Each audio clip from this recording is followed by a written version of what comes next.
I've been a freelancer for almost 15 years of my career. But what does it mean to be a freelancer and how do you start?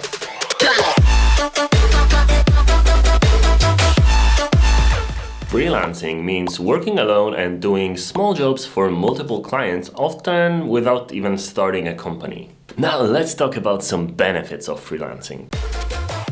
As a freelancer, you get to work on a variety of different clients and projects. You're never bored. You always get something different and interesting to work on. While at a company, you might be working for 2 years on a small product feature that you never really see any effect of your work. Freelancing is a fast-paced environment, and some people love it.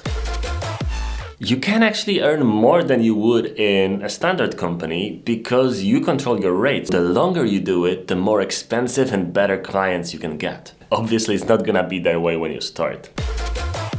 If you're lucky and hardworking, you can actually turn your freelancing career into your own little company, your little agency, and start hiring people. And trust me, being your own boss is the best feeling in the world. Having all that freedom, it's just amazing. People say I am the best boss. I think that pretty much sums it up. But there are also some dark sides of freelancing. Let's talk about those. Getting clients is hard, and getting good clients when you're starting is next to impossible. So I'm gonna share with you a couple of my tips from when I was starting so you won't have to repeat my mistakes. It's tough enough as it is. For the first few years, your rates will probably be really low to be competitive. These few years are gonna be a lot of hard work for very little returns, and a lot of the people don't have the motivation to endure that and they go back to the steady job. Now that part also happened to me. Doing freelancing, you'll be working 24/7. You'll be replying to clients at midnight on a Saturday for years. That can lead to a mental health decline if you don't control it, and it's really difficult to control it because you're very invested in your freelancing business.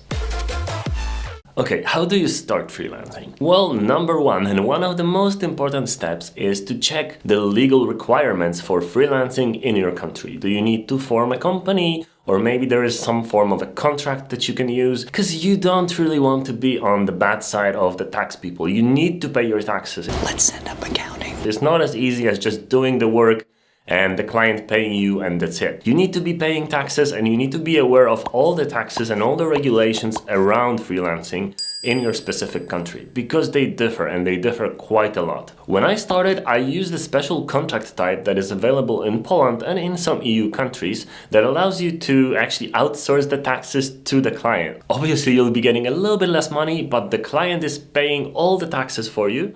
And the only thing that you have left to do is that final yearly statement. The second step is to figure out what exactly you'll be offering. So if you do design, can you also do Webflow coding? Because these things often go hand in hand. People require a website, they want a design, but they also want somebody to code it. And if you can do both, you can get a lot more clients. When I was freelancing, we were offering a complete package from designing a logo, a small brand book, to a website or an app. And then at the very end of it, also coding it. Okay, next step, set the rate. This is really important, and it's also really important to keep track of it. Create a document and list all your clients, and then next to each of them, write in the rate that you're charging them, because some clients from some countries obviously will be able to be paying you more. You don't really want to mention a rate that's for another client because that's gonna make you look unprofessional. Okay, but how do you set the rate? What's the best rate to charge clients for, especially when you're a beginner? Well, you need to start with research. Go to some websites that offer jobs and see how much people on your position are earning if they go to work at a company. So learn what others are charging for this, and obviously the company is only paying the designer that much, so they must be charging a lot more.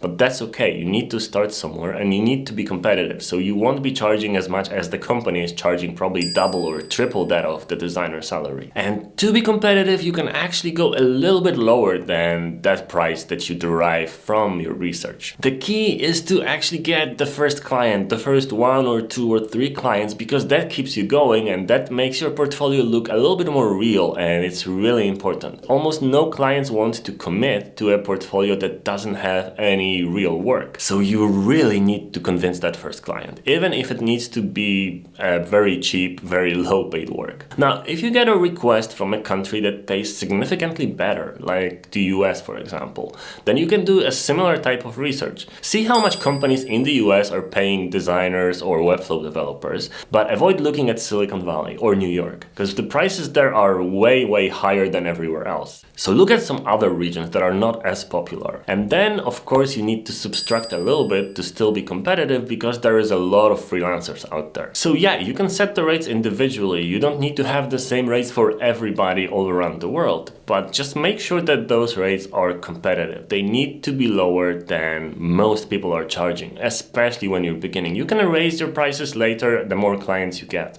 Build a portfolio. Now that is very important, because obviously you need to showcase your work in some way. Of course you can use Dribbble or Behance for that, that's completely fine, but just using those sites is not really enough. You need a website. And what should you do if you don't have any clients? Well, put all the work that you've done as practice on your portfolio, and make sure to put it front and center. So start with your work, because nobody cares about your life story at the beginning. They want to see whether your work is good enough to fit their needs. And if you don't have a lot of work yet, do a one-pager. Place your work at the top of the page, like one project underneath another one and then another one, and then at the very bottom of it all, place a small About Me section, with a photo preferably, and a contact obviously. Because with a simple website at the beginning, you don't want people to be clicking to separate pages that barely have any content on them. It's really good to place it all on one page. Okay, next step is to start networking. And by networking, I mean showing your work. Because even showing your junior projects can actually lead to some clients asking how much do you charge for work. So this is one good way.